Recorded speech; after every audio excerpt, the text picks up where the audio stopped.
ഈശോയെ, ഞങ്ങൾക്ക് ചുറ്റും ഒരുപാട് മക്കൾ ഇന്ന് പലതരത്തിലുള്ള ദുരിതങ്ങളും നൊമ്പരങ്ങളും അനുഭവിക്കുന്നവരാണ്.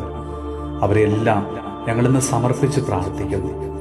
ഒരു നേരത്തെ ഭക്ഷണം കിട്ടാതെ വിശന്നു വലയുന്ന ഓരോ മക്കളെയും, സ്വന്തമായി വീടില്ലാത്തത് മൂലം വാടക വീട്ടിലും തെരുവോരങ്ങളിലുമൊക്കെ അന്തി ഉറങ്ങുന്നവര്, പലവിധ രോഗാവസ്ഥകൾ മൂലം വലയുന്നവര്, സാമ്പത്തിക ബുദ്ധിമുട്ടുകൾ, കടക്കണികൾ മൂലം വലയുന്നവര്, കുടുംബസമാധാനമില്ലാതെ അസ്വസ്ഥമായ മനസ്സുമായി കഴിയുന്നവര്, നന്നായി ഒന്ന് ഉറങ്ങാൻ കഴിയാതെ മാനസികമായ പിരിമുറുക്കങ്ങൾ മൂലം അസ്വസ്ഥരായവര്, ചെയ്യാത്ത കുറ്റത്തിന്റെ പേരിൽ വിമർശനങ്ങളും കുറ്റപ്പെടുത്തലുകളും ഏൽക്കേണ്ടി വരുന്നവര്, പലവിധ ശാരീരിക ബലഹീനതകൾ മൂലം ദുരിതങ്ങൾ അനുഭവിക്കുന്നവര്, കർത്താവെ, ഇവരെല്ലാം അങ്ങയുടെ കാരുണ്യത്തിനായി ഞങ്ങൾ ഇന്ന് സമർപ്പിച്ച് പ്രാർത്ഥിക്കുന്നു. ഈശോനാഥ, ഞങ്ങളെല്ലാവരെയും അവിടുന്ന് ആശീർവദിച്ച് അനുഗ്രഹിക്കണമേ.